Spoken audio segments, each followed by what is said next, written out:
मसीह यस्सु के जिंदा कादर जलाली बबरकत नाम में हम सब की सलामती हो। एक आध बात ऐसी हो जाती है जो बड़ी शाद करती है, सुनिएगा।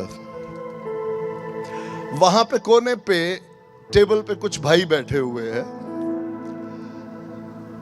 और मैं उनसे मिलने गया तो उन्होंने आगे से मुझे अपने आप को इंट्रोड्यूस करवाया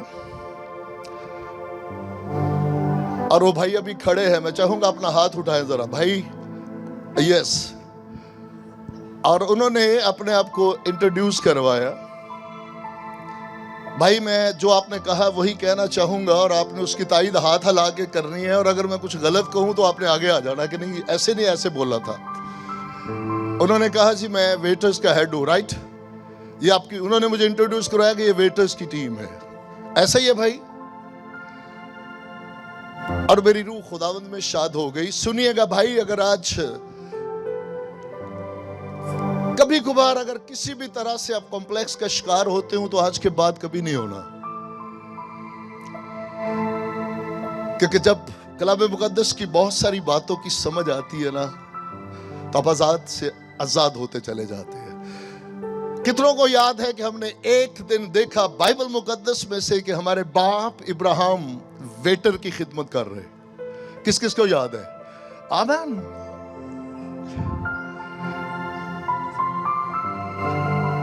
कि ये जो मुजस्सम होने वाला और नजर आने वाला यीशु मसीह के रूप में हम शुक्रगुजार हैं, लेकिन इससे बेशतर हमें पुराने अहदनामा में मिलता है कि खुदावंद यीशु मसीह अपने दो फरिश्तों के साथ हमारे बाप इब्राहिम और मां सारा से मिलने के लिए आते हैं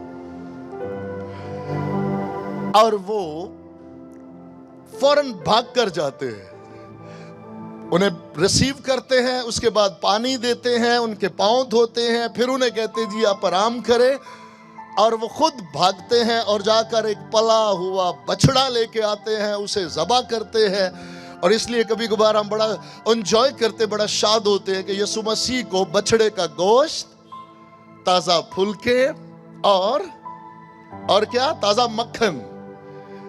वहां पे लिखा है कि ये हमारे बाप इब्राहिम ने फौरन बछड़ा ज़बह किया, हमारी मां सारा ने उसे पकाया, और जितनी देर तक वो वहां पे रहे वो यूं हाथ बांध के वेटर की तरह खड़े रहे, खुदावंद की खिदमत में। इसलिए हम शुक्रगुजार हैं। यीशु मसीह का नाम, यीशु मसीह की खिदमत टिमटमाती बत्ती को बुझाने नहीं और इस कायनात में किसी एक को कमतर जाहिर करने के लिए नहीं है, नेवर। और उसका एक बड़ा सबूत हमेशा याद रखना है कि इस कायनात में कोई ऐसा नहीं कि जिसके पास ये चॉइस हो कि वो अपनी मर्जी से किसी घर में पैदा हो सके। नेवर, किसी के पास चॉइस नहीं कि वो अपनी मर्जी से किसी के घर में पैदा हो सके। लेकिन कोई है जिसके पास चॉइस थी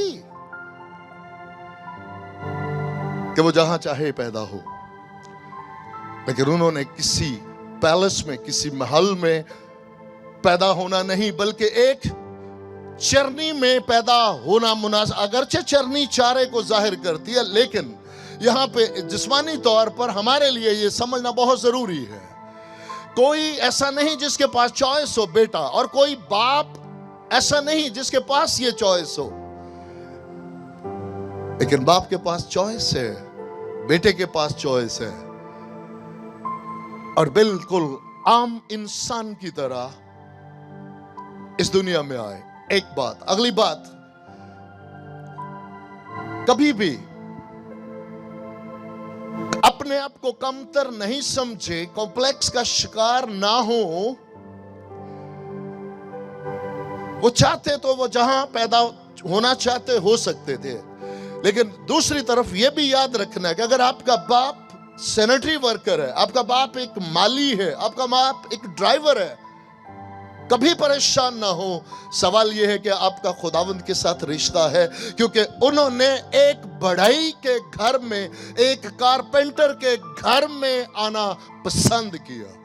कोई चीज इत्तफाकन नहीं है।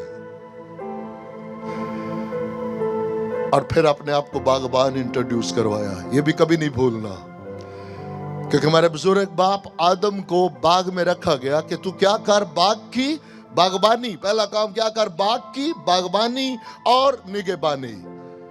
और वो फेल हो गए, वो गुनाह कर बैठे, तो फिर बाहर खारिज कर दिए गए।